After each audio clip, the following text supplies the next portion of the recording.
abadan selamanya, atharun bekas, ismun dosa, ajalun waktu, ahadun seorang, ihda seorang, akhara yang lainnya,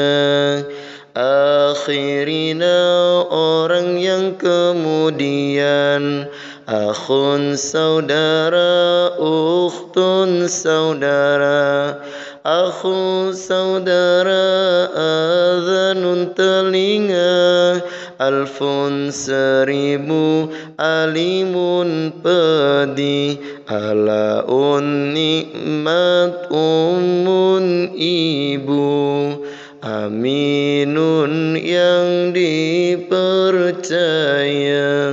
unsa wanita, insun manusia, anna bagaimana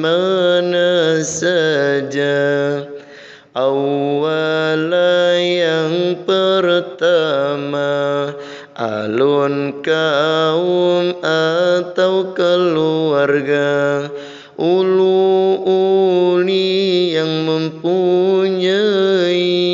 ma'wa artinya tempat tinggal, uli yang mempunyai, ma'wa artinya